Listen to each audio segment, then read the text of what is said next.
lecture part 2. So we're moving on from the labeling theory to the conflict approach.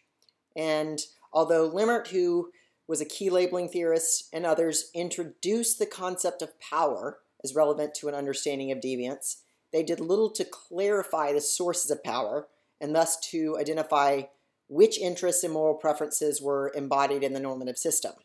This is where conflict, critical, or so-called radical theories come in. So conflict theorists built on the labeling theorist's observation that power is critical in shaping the content of the law in order to analyze specific structures of power and how power is reflected in crime and the application of the criminal law. So consensus approaches such as functionalism, as well as control theories, which we will discuss after your first test, are based in the notion of society as being formed and social order as being based on consensus over values and norms.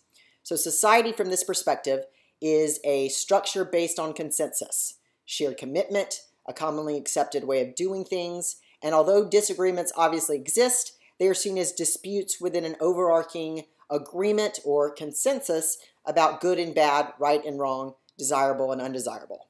So the designation of certain acts as crime or deviant and the assignment of penalties express a unity of values in the consensus approach. Social order is based on consensus.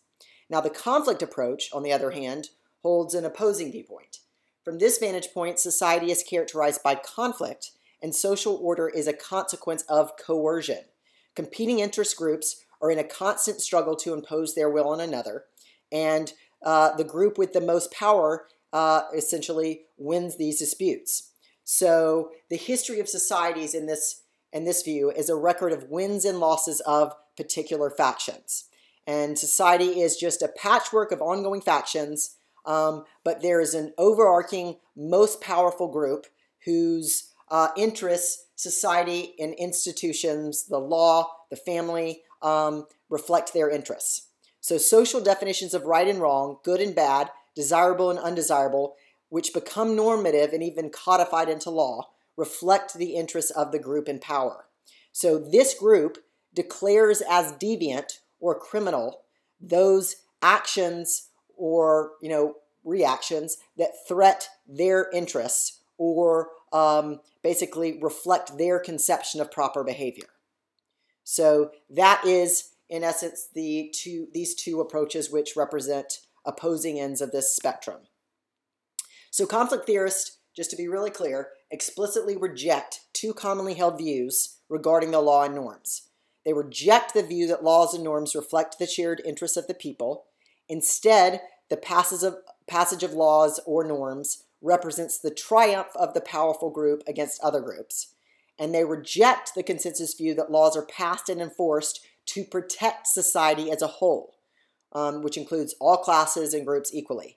Instead, power and status play a role in the enforcement process so that laws actually protect the interests of the powerful group. So the law defines as illegal those behaviors which threatens the interests of the powerful, and the enforcement of law is the application of power against the powerless by the powerful groups. So it's not merely the passage of law, it's also their enforcement that reflects the interests of the powerful.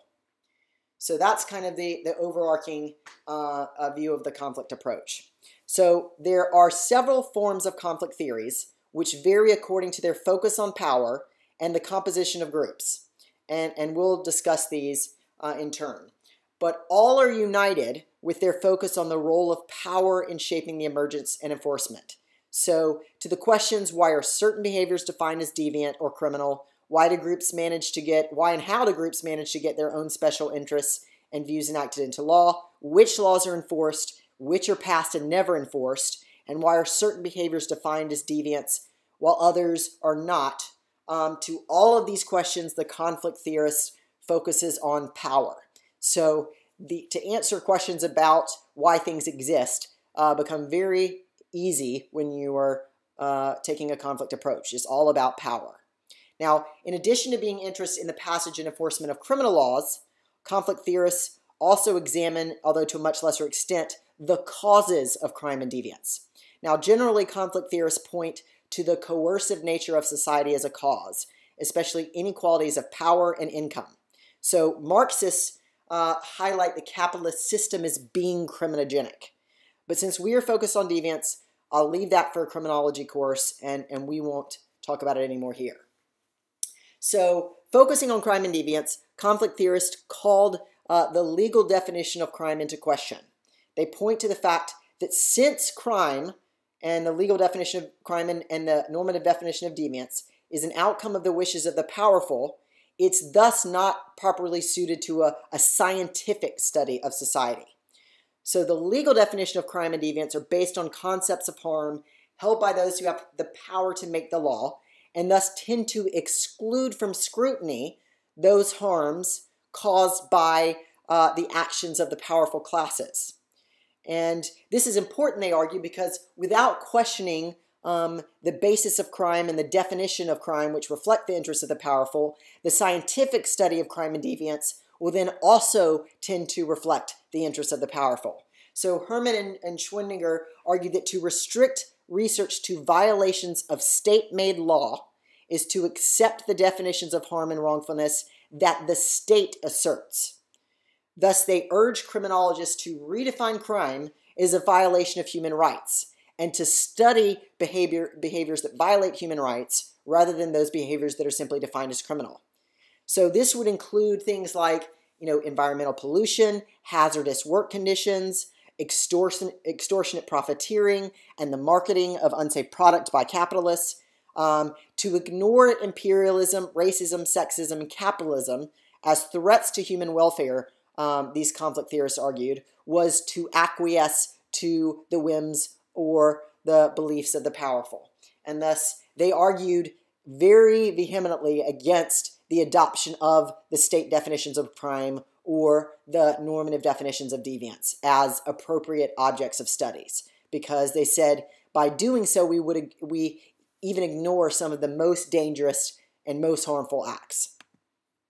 So a 1971 group of radical criminologists noted with this petition, they urged scholars to recognize governmental crimes, quote, actions that clearly ought to be labeled criminal because they bring the greatest harm to the greatest number, are in fact accomplished officially by agents of the government.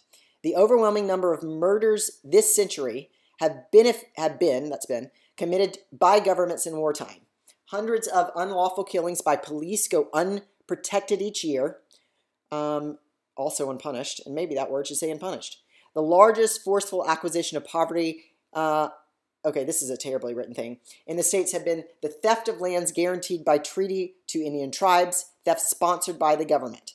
The largest number of dislocations, tantamount to kidnappings, the internment of Japanese Americans during World War II was carried about by the government with the approval of the courts, civil rights demonstrators struggling to exercise their constitutional rights, and they've been repeatedly beaten and harassed by police and sheriffs. And in the Vietnam War, America has violated its constitution and international law.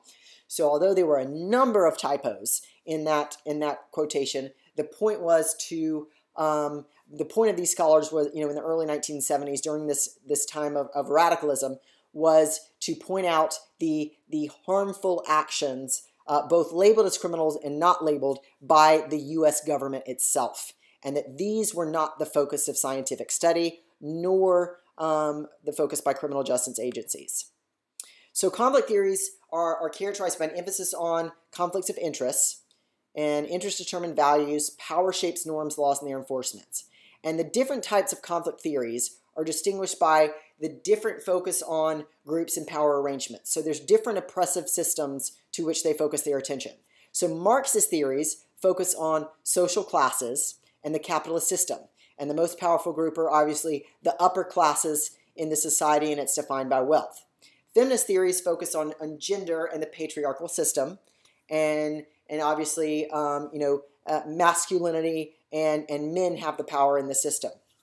Critical race theories focus on race or ethnicity as the basis for group memberships and white supremacy, and queer theories focus on sexual orientation, heterosexism, and heteronormativity as the basis of power and oppression.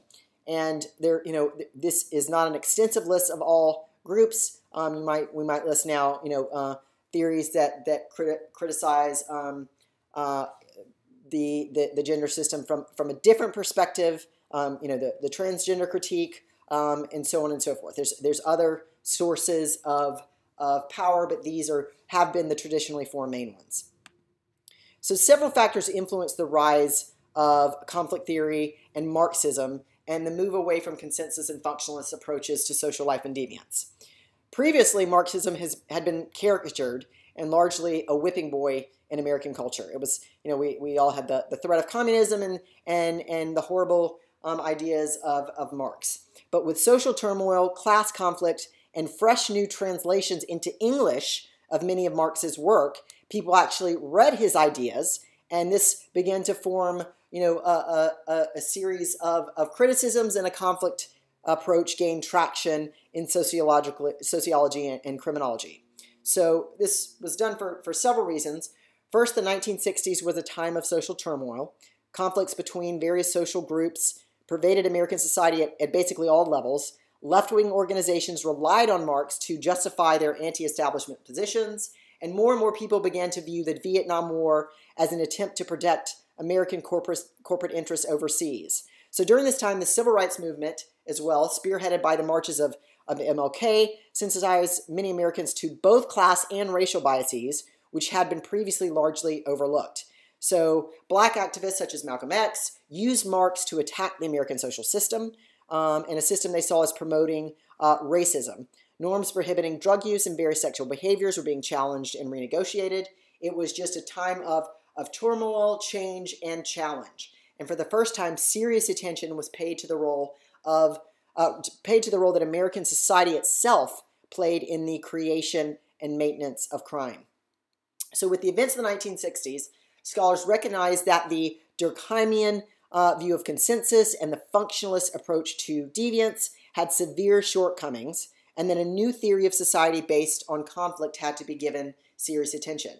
So these new theories turned to this old theory of Marxism for a foundation, and many American scholars began to view Marx for the first time. And so Marxism emerged as a powerful approach for understanding first why certain ideas, behaviors came to be defined as deviant and ideas, why norms were differentially enforced, and then, as I noted, to a lesser extent, why people engage in crime and deviance. And people were more likely to engage in crime. And inequality was a central point of this approach. So above all, Marxism is a critique of capitalism. As a critique of capitalism, Marx was not born in a vacuum, but evolved through his historical analysis of a variety of economic and social systems across time. So as Marx saw it, each economic system, slave economies, mercantilism, feudalism, capitalism, etc., had something in common: a division of society into those who had a lot and to those who had very little. In ancient Rome, it was free citizens against slaves. In feudal time, it was nobles against serfs. And in capitalist society, it was owners, the bourgeoisie, against the workers of the proletariat. So viewing history as a series of economic systems in which the interests of the rich opposed the interests of the poor, Marx and Engels proclaimed in the Communist Manifesto, in an incredibly famous quote, that the history of all hitherto societies, or hitherto, I'm not good at pronunciation, is a history of class struggles. It is this relationship between the two primary classes which is the greatest interest to Marxist theories. And central to Marx's argument is the idea that classes stood in an antagonistic relationship to one another, and that those with power maintained their power at the expense of those who were less fortunate. In a word, the haves tended to exploit and oppress the have-nots through economic, political, and legal mechanisms using their power. So Marx put power and class at the center of sociological analysis and argued that the fundamental characteristic of society was class conflict. Now, they also continued their critique and study of the capitalist society, noting that it's inherently unstable. And over time, the gap between the workers and the owners will continue to grow. And it'll grow so large that over time, the workers will not even be able to afford the products that the capitalist system produces. So this difference will go so large, the system will begin to collapse. And this is the contradictions of capitalism, that it sows the seeds of its own destruction. The pursuit of profit at the expense of everything else will result in the fact that profits will grow so large and inequality will be so large that the system cannot sustain itself. And so they predicted that a socialist revolution will result when the workers, the proletariat, will realize their shared oppression. They will gain an authentic consciousness of their oppressed conditions and the coercive nature of the system, and quit competing with each other and join together to transform society into a socialist economy. Now, some of this was observed in the 2010s social movement, or attempted social movement of the 99% against the 1%, trying to pull people together, recognizing that the 99% were oppressed by the 1%, and the system was sent to benefit the 1% by the 99%. And the idea by Marx and Engels is that over time, this 99% would be able to overthrow this system which benefits the 1%. Thus far, this has not been observed, but that is their prediction. So in the next 2 bits, I'm going to show you two clips, which the first guy has an incredibly boring voice, but he illustrates this really well, and this was even before the recession, after which inequality has continued to grow even larger. So this is a bit old, and his voice is terrible, but it is a good illustration.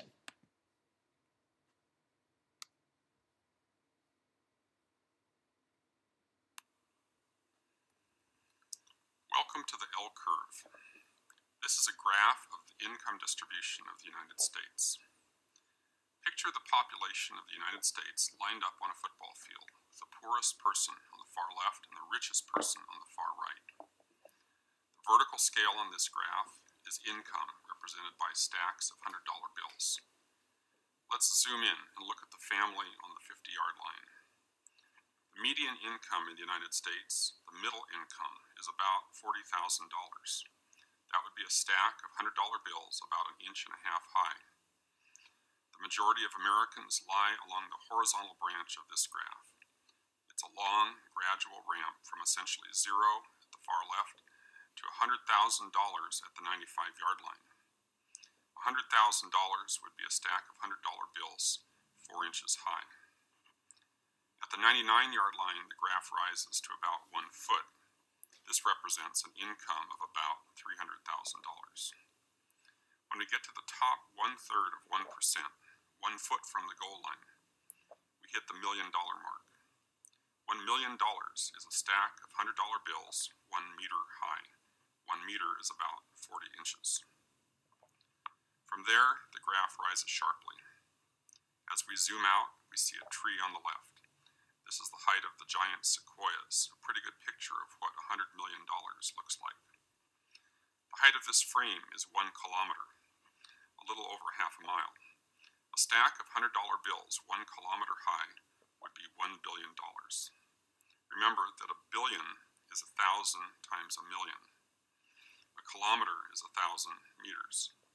If 1 meter represents $1 million, a kilometer would be $1 billion. There are about 400 billionaires in the United States. It's hard to talk about income at this level because this kind of wealth doesn't come every month in a paycheck. This is almost entirely investment income. Most people make money based on their labor, but money makes money in our economy far more efficiently than what can be earned from labor. As we continue to zoom, we see there is a mountain behind us. The sequoias don't grow in Nepal, but this mountain represents the height of Mount Everest. It's a good picture of what $10 billion looks like. We come now to the top of the stratosphere and the top of our graph. At the 50-kilometer mark, we see Bill Gates' greatest increase in net worth in 1 year. His overall wealth rises and falls with the stock market, but was reputed to be about $100 billion at one point. Other families have comparable wealth. The Walmart fortune, for instance, is shared by several members of the Walton family, but their total wealth is even greater than the Microsoft fortune. As we zoom back in, try to take it all in. The next time some politician talks about tax cuts, ask yourself whose taxes are being cut and at whose expense. Worst voice ever for keeping you excited. I should also note that now we have over 2,000 billionaires, whereas before it was only, I think, what did he say, about 400 billionaires? Now there's more than 2,000. So here's another little clip you've probably seen.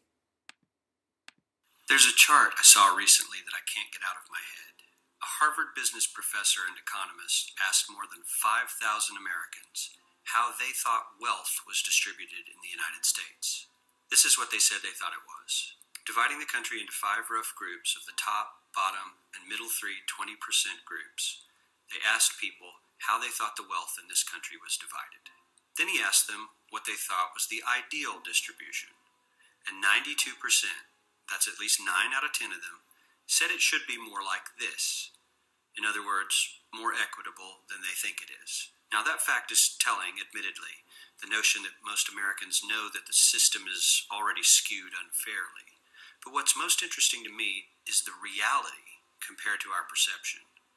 The ideal is as far removed from our perception of reality as the actual distribution is from what we think exists in this country. So ignore the ideal for a moment. Here's what we think it is again. And here is the actual distribution. Shockingly skewed. Not only do the bottom 20% and the next 20%, the bottom 40% of Americans barely have any of the wealth. I mean, it's hard to even see them on the chart.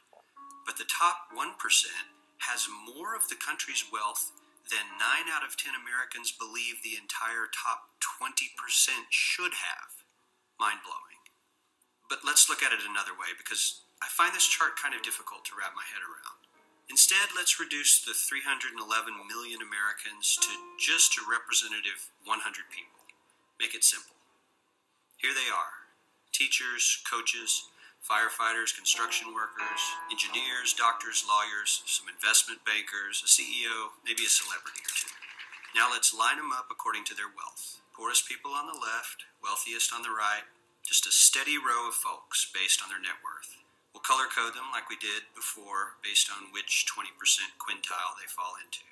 Now let's reduce the total wealth of the United States, which was roughly $54 trillion in 2009, to this symbolic pile of cash, and let's distribute it among our 100 Americans. Well, here's socialism, all the wealth of the country distributed equally. We all know that won't work. We need to encourage people to work and work hard to achieve that good old American dream and keep our country moving forward. So, here's that ideal we asked everyone about. Something like this curve. This isn't too bad. We've got some incentive, as the wealthiest folks are now about 10 to 20 times better off than the poorest Americans. But hey, even the poor folks aren't actually poor, since the poverty line has stayed almost entirely off the chart. We have a super healthy middle class with a smooth transition into wealth. And yes, Republicans and Democrats alike chose this curve. 9 out of 10 people, 92%, said this was a nice, ideal distribution of America's wealth. But let's move on. This is what people think America's wealth distribution actually looks like.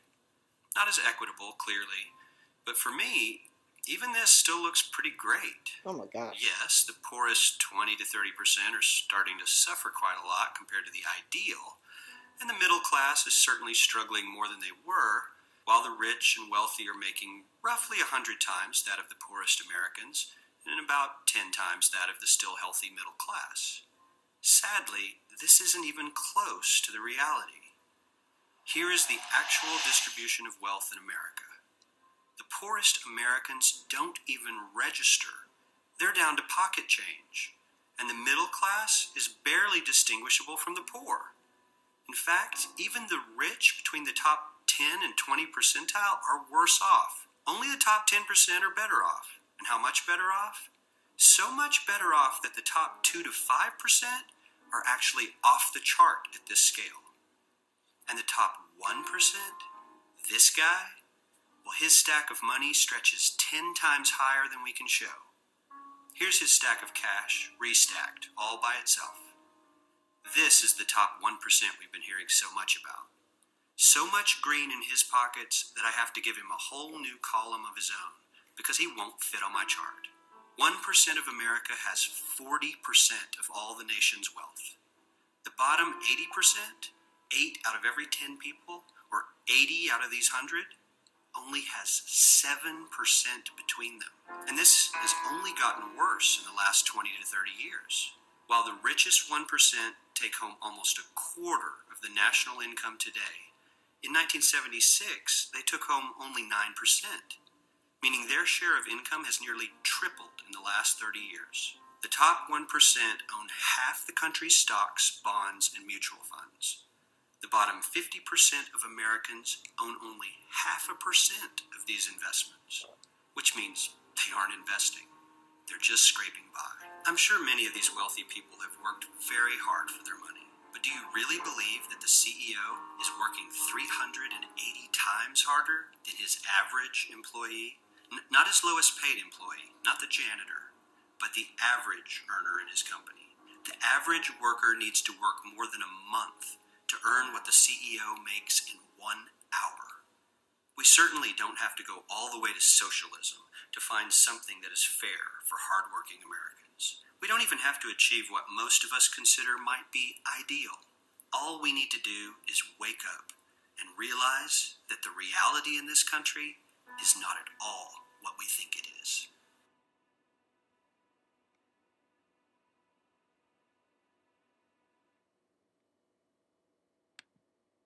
So you heard me kind of talk during the video, which I apologize for interrupting, but I find it interesting when people say we know that the dreaded socialism won't work, but we've never actually had a true socialist society that's had a chance to actually work, so we can't say that, right?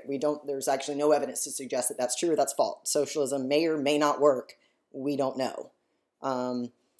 So that's when I have to talk at the same time as the people in the video. Okay, so back to Marxism. That's just an illustration of the role of the different groups in societies, and the top group, the top 20%, especially the top 1%, which would be viewed as the bourgeoisie in Marxism, use their power to maintain their power, and that's the idea. So in Marxism, some key elements include historical materialism.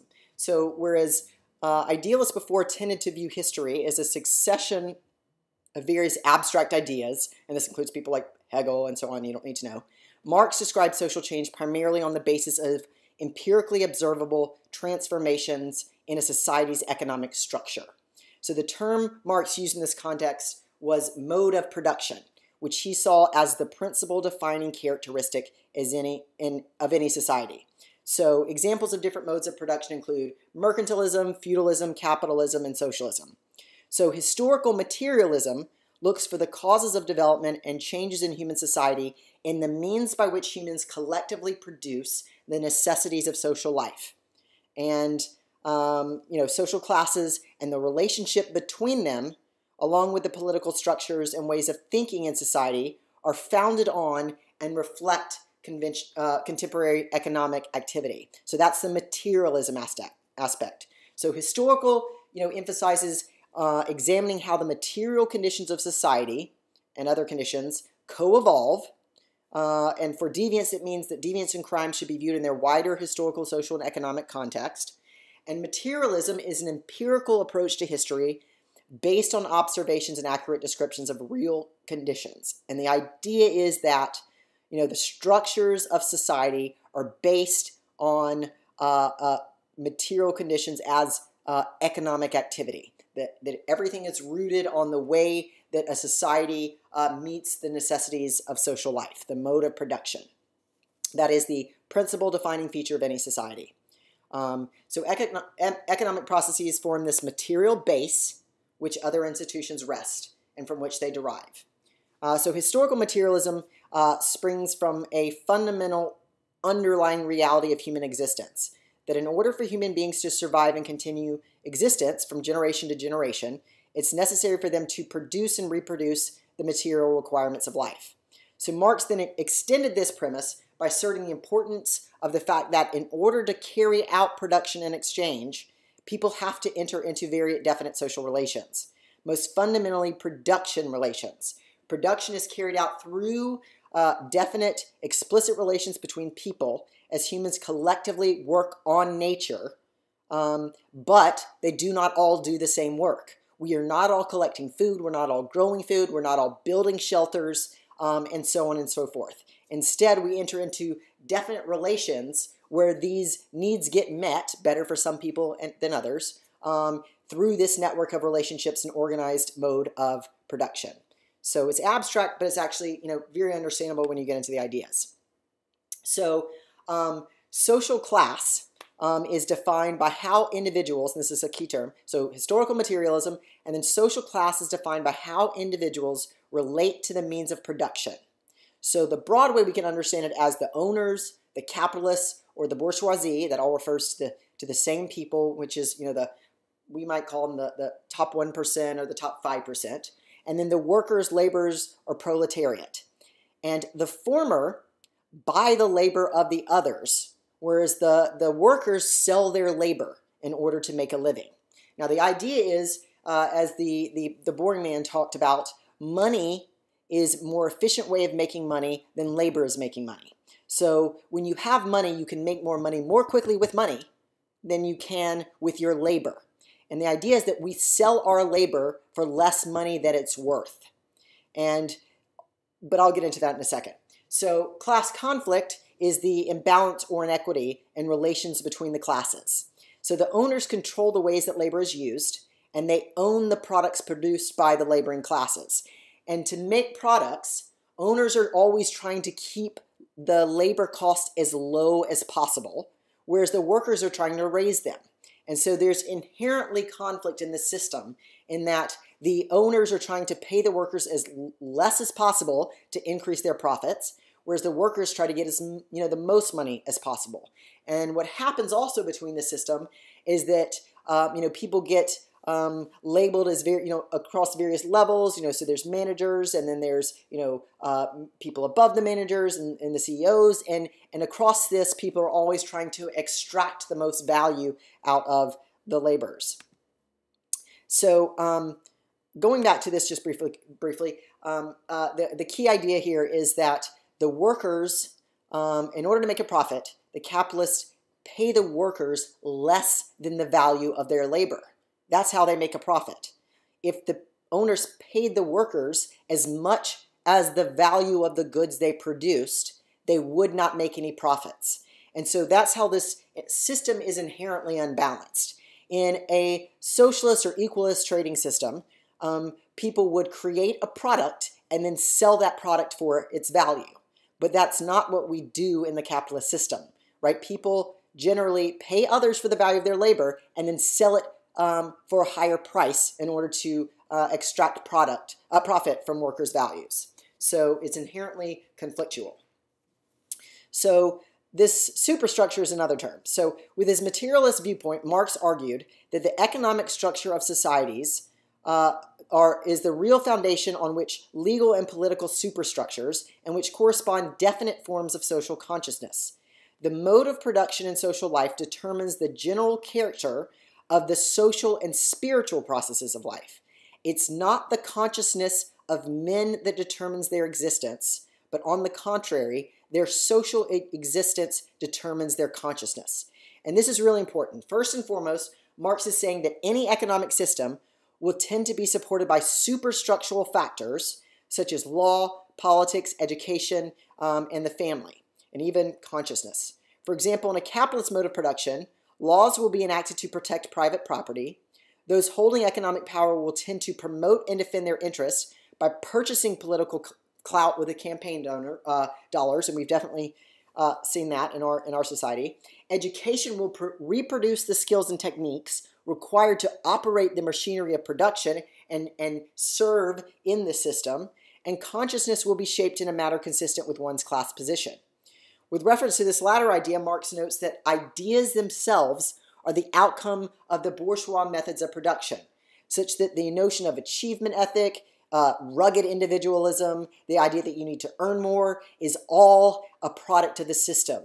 So, even the second video, the guy was saying, even this healthy system where, the top 20% makes 20 times those at the bottom, with the idea that we should all agree that people that work, the same number of hours in a day should make 20 times that of others, just because one is a janitor and, one is a banker.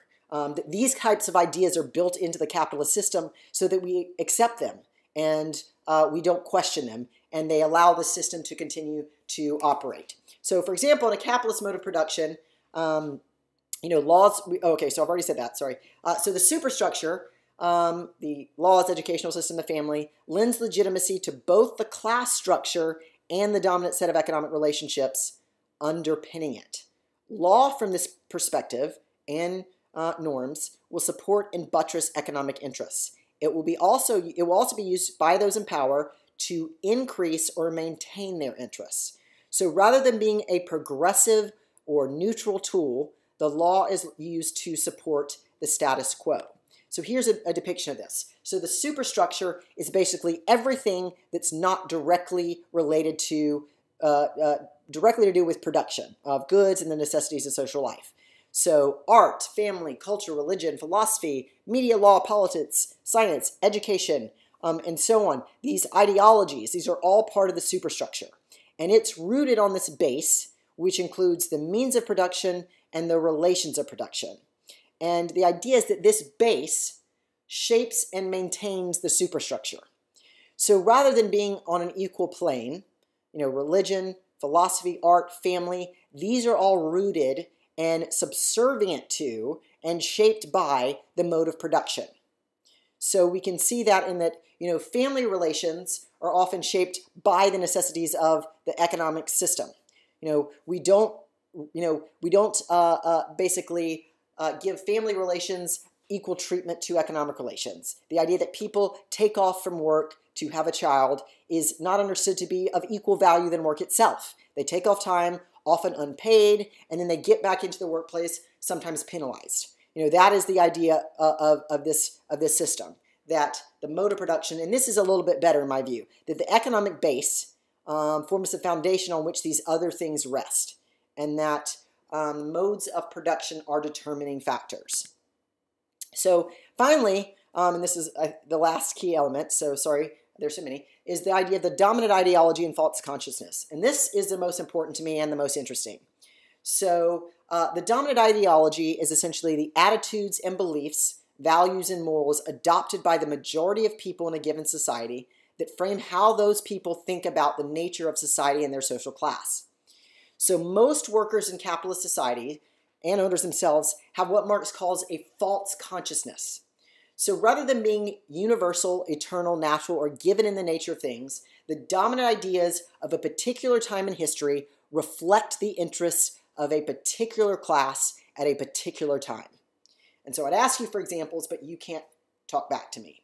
So I'll give you some examples. So some examples at our time include that one can achieve the American dream through hard work, right? It doesn't matter where you start. We all have the opportunity to achieve success. Whereas in reality, it does. It sure as hell matters where you start. And then some people don't have to do much, but where they start matters where they end up. And not to pick on our president, but he is actually not that great of a businessman. Paris Hilton has actually derived more worth from the wealth that she received just due to her birth than Donald Trump has. Donald Trump's father was incredibly rich, and he inherited that. And he is now president of our United States in part because of how he was born. And that's not to deride him or his beliefs or his actions, but it's just to state a fact. In addition, that the criminal justice system is fair, right? That the criminal justice system focuses on the acts that really cause us the most threat and harm. That's an element of false consciousness, right? In reality, we would all be a lot safer not buying, home burglar alarms, and certainly there's nothing wrong with that.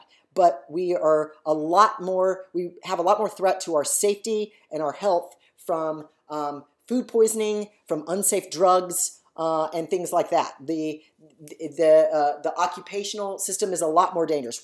Workplace safety poses a lot more threats than street crimes, in part because workplaces are always trying to extract the greatest profits, which safety regulations often are costly, and they get around them. So the idea that the greatest fear comes to the greatest threat to our safety and health and survival comes from poor people who commit crimes is an element of our thoughts consciousness. Another idea that homeless people are lazy and that Wall Street workers are deservedly rich because they're so smart and work so hard, right? I mean, there are only 24 hours in a day, and people sleep, and so the idea that a worker on Wall Street, the top 1%, should earn in 1 hour what his average or her average employee earns in a month just doesn't seem to stand up to scrutiny, because there's only so many years of education one can get that really relates to these types of outcomes. Or the idea that we think that mental activities, Wall Street planning, gambling on stocks, is inherently more valuable than physical work, such as construction or farming or even janitorial work, right? So, I mean, when we think about what is potentially more directly relevant to survival, we might think, building shelter, harvesting food, keeping things clean and not germ filled is potentially more important.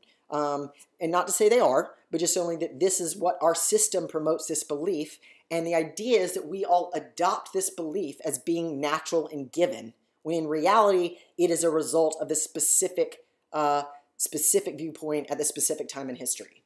And this concept, more than any other, is most important to a Marxist view of crime and deviance. And it really, it requires us to think, as the labeling theorists asked us to do, about crime, about the nature of social order, and about our focus on certain crimes and certain people, rather than the broad class of potentially harmful behaviors. And even when we think back to things such as the acceptance of slavery, right, that was viewed as acceptable given the time in history. The women as property, that was acceptable, right? That women can't work because it will threaten their delicate nature. That is viewed as acceptable. That women can be paid less just because of their sex or gender, or that different racial ethnic minorities can be paid less. Or even perhaps later in the future we might question, why do we even regulate immigration in the way that we do, given at some point most of us who are here immigrated and then took over other people's land. And so these are all ideas that are generally viewed as not regularly questioned and accepted, and they're rooted in a particular viewpoint which protects the interests of those in power who want to keep the status quo because they benefit really well in the system. That 1% guy that's sitting on that stack of cash is doing hella well in the system. And my guess is he doesn't work as hard as some of the rest of us. The pictures that he posts, the vacations that he or she takes, many of us don't get to take that many. And so even if they're incredibly smart, the idea that they need to earn that much money compared to the rest of us, while some people work and cannot afford a healthy shelter, is just something that Marx raises a question about. By socializing individuals into this dominant ideology, the superstructure then supports this capitalist base. So the idea is that superstructure that I just showed, religion, family, educational system, culture, that these elements, these institutions all work to socialize us into accepting this system. I don't know about you, but I never once had the capitalist system questioned during my first 13 years, maybe 14 years of education. Not in primary school, not in middle school, not in high school, did anyone ever question that the capitalist system was the best. Instead, I was taught, America, the USA is the best country in the world, and the capitalist system is necessary to keep people from being lazy. But whether that is actual reality is not entirely clear. And certainly we all might be healthier, happier, and better adjusted if we were in a different system, or the system were more equal. But we don't really know because these ideas really haven't been very well explored. So this to me is the most important point, that people accept conditions that oppress them because they are taught to believe it is the natural order of things. People accept conditions where they cannot afford to go to college and have to take out loans and borrow money from rich people that the rich people make money on just because of where they were born, into what class they were born in. People accept these ideas that oppress them because they are taught that it's the natural order of things. Whether it's religion teaching you to, obey the rules of your parents, obey the law, be kind to others. I'm not questioning religious beliefs. I'm just saying what they teach. The educational system that teaches that this is the natural order of things. The cultural system that teaches us you can achieve if you just work hard enough. And all of these systems lead us to accept conditions that oppress us. And that is, in essence, the key thesis of, the key implication of this Marxian viewpoint, that we accept conditions that oppress us because we are taught to believe that it's the natural order of things. If you were to ask someone from Norway whether they would accept conditions that people could, be sentenced to life in prison without parole at the age of 16, they would probably question it, given that their maximum sentence is 21 years. And they might say, that seems ridiculous. That totally closes the door on anyone ever changing their life for one bad act. But we're taught that that's okay.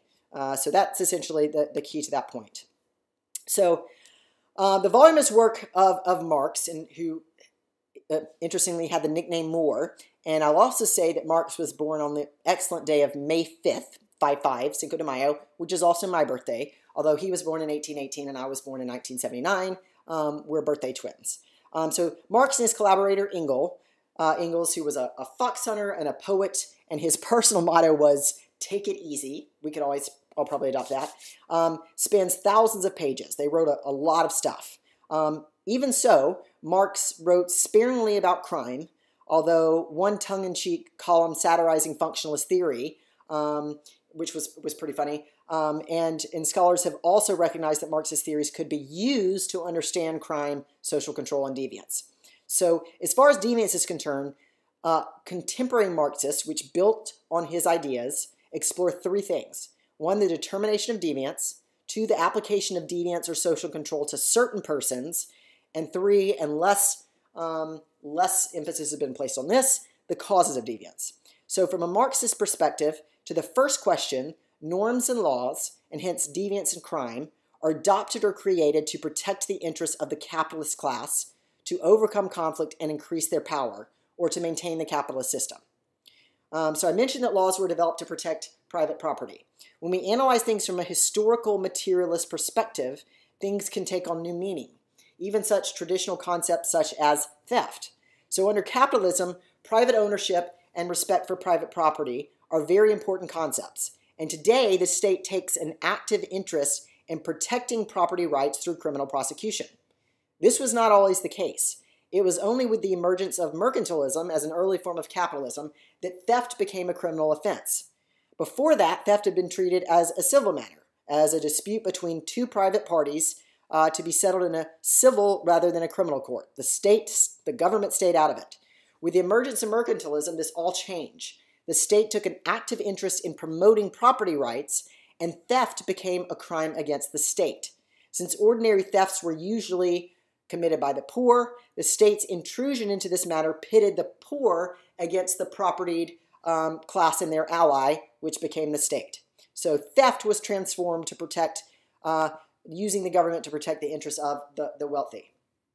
And so norms and laws, the idea, are applied disproportionately against the powerless, and they exist and they're applied to the powerless by the official agents of the state who reflect and protect their interests by members of the community.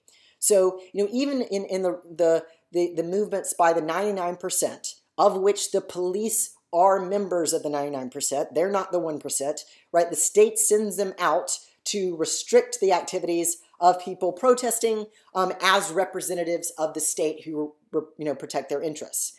And so the criminal justice system, in this view, can be seen as controlling the behavior of the workers and maintaining the status quo. So less powerful people are more likely to be surveilled, have their behaviors defined as deviant and criminal. They're more likely to be arrested, convicted, and serve longer and harsher sentences than more powerful people. And we see this nearly universally across the criminal justice system. That powerful people are rarely punished, and when they are, they're punished very leniently. Some of the few examples of this include powerful people such as Bernie Madoff, who victimized even more powerful people. And so he is one of the few examples of wealthy people being severely punished, but that is because he victimized even more powerful people. So the idea is that the legal system is set up to favor the powerful, and they are almost outside the law much of the time. And from a Marxist perspective, there are really two forms, and I mentioned before in class. Instrumental Marxists view the law as being controlled by and benefiting the ruling class. So that the ruling class actively use their power to shape the law in a purposive way. Structural Marxists do not assume that the law is controlled by the upper class. Instead, they suggest that the law is less about maintaining the interests of the upper class and more about maintaining the status quo, the interests of the capitalist system. So instrumental Marxists, the law protects the interests of the powerful, and the powerful use the law for their own interests, where structural Marxists, that the system and the law tries to protect the status quo and maintain the capitalist system. So that's the difference between those two forms. So I'll pause here, stop this, and catch my breath, and finish up with a couple more slides that will be posted.